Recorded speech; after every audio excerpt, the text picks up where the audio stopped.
आनंद दिघे साहेबांचे स्वप्न पूर्ण करत आहोत.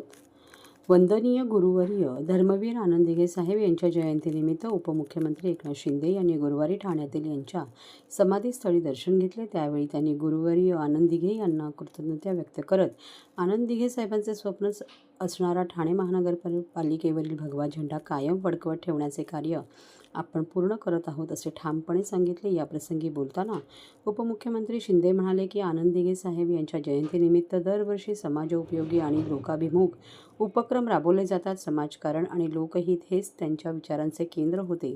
त्यांच्या प्रेरणेने आणि आशीर्वादाने ठाणे महापालिकेवर कर्मवीरांनी लावलेला भगवा यंदा अधिक तेजाने फडकत असून यापूर्वीचे सर्व विजयाचे विक्रम या निवडणुकीत मोडीत काढले गेले आहेत.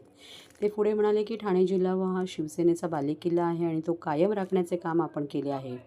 कल्याण, डोंबिवली आणि उल्हासनगर महापालिकांवरही भगवा झेंडा फडकला आहे. संपूर्ण महाराष्ट्रात बाळासाहेब ठाकरे यांच्या विचारांवर चालत शिवसेना पुढे जात आहे. नुकत्याच झालेल्या विधानसभा निवडणुकांमध्ये शिवसेना राज्यात दुसऱ्या क्रमांकाचा पक्ष ठरली ही आपल्या सर्वांसाठी अभिमानाची बाब आहे. नगर परिषद आणि महापालिका निवडणुकांमध्येही शिवसेनेने दुसरा क्रमांक पटकावला. त्यामुळे पक्षाची ताकद राज्यभर वाढताना दिसत आहे. काही लोक म्हणत होते की शिवसेना ठाण्यापुरती मर्यादित आहे, पण आज शिवसेना चांदा ते बांधापर्यंत पसरली आहे.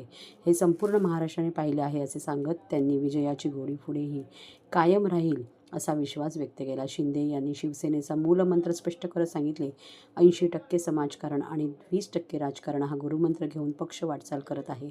आपत्तीत शिवसेना, संकटात शिवसेना हे समीकरण गेल्या अनेक वर्षापासून कायम आहे असेही त्यांनी नमूद केले. मुख्यमंत्री माझी लाडकी बहीण योजनेबाबत बोलताना त्यांनी सांगितले की या योजनेमुळे महिलांना मोठा आधार मिळाला आहे. अनेक कुटुंबांनी या योजनेच्या मदतीने छोटे मोठे व्यवसाय सुरू केले आहेत. दुर्गम भागातील एका गरीब कुटुंबाचा अनुभव सांगताना ते म्हणाले की महिन्याला मिळणाऱ्या 1500 रुपयांच्या मदतीतून त्या कुटुंबाचे तेल, मीठ, मसाला घेऊन घर चालते असून त्यांना मोठा आधार मिळाला आहे. त्यांना विनम्र अभिवादन करतो आणि त्या जयंतीच्या निमित्ताने अनेक उपक्रम समाज आणि लोकाभिमुख त्यांना आवश्यक असलेले दरवर्षी दिघे साहेबांच्या जयंतीनिमित्त आपण करत असतो. आणि खरं म्हणजे यावेळेस धर्मवीर आनंद दिघे साहेबांच्या आशीर्वादाने बाळासाहेबांना अभिप्रेत असलेला ठाणे महापालिकेवरचा धर्मवीरांनी लावलेला भगवा आज अधिक यावेळेस तेजाने तळपतोय. आतापर्यंत सगळे रेकॉर्ड या विजयाने मोडून टाकले. त्याच्या मागे धर्मवीर आनंद दिघे साहेबांची प्रेरणा, त्यांचे आशीर्वाद हेच कारणीभूत आहे. आणि म्हणून दिघे साहेबांच्या विचारांनी, त्यांनी दाखवलेल्या मार्गाने आपण पुढे जातोय. आणि जिल्हा जसं आपण नेहमी म्हणतो बालेकिल्ला, दिघे साहेबांचा बालेकिल्ला शिवसेनेचा ठाणे जिल्हा, त्याप्रमाणे कायम राखण्याचं काम या ठिकाणी केलं.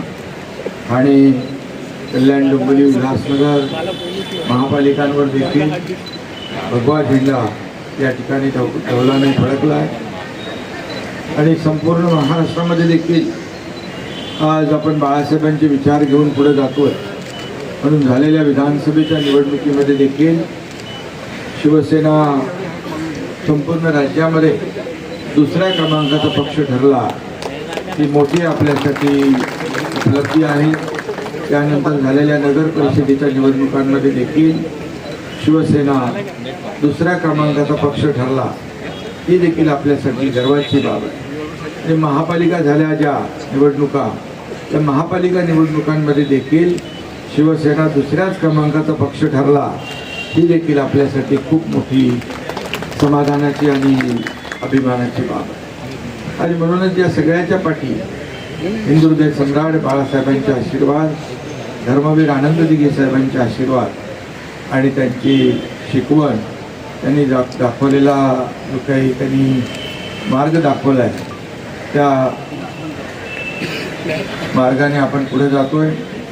आणि त्यामुळेच अगदी अल्पावधीमध्ये या महाराष्ट्रातल्या कानाकोपऱ्यामध्ये शिवसेना वाढती आहे. काही लोक म्हणत होते शिवसेना ठाण्यापुरती मर्यादित आहे. परंतु या झालेल्या निवडणुकांमध्ये शिवसेना चांदा ते बांधापर्यंत पसरली आणि हे सगळं महाराष्ट्राने पाहिलेलं आहे. आणि म्हणून जी विजयी घोडदौड जी आहे यापुढे अशीच चालू राहील. आपण 80% समाजकारण, 20% राजकारण हा मूलमंत्र घेऊन पुढे चाललो आहे. हा गुरुमंत्र आपण घेऊन पुढे चाललो आहे. निवडणुका असू द्या नसू द्या आपलं काम सुरू असतं. शिवसेना, आपत्ती तिथे शिवसेना, संकट तिथे शिवसेना, हे समीकरण गेल्या अनेक वर्षापासूनचं आहे. माझ्या लाडक्या बहिणींनी देखील या सर्व निवडणुकांमध्ये शिवसेनेला भरभरून आशीर्वाद दिले.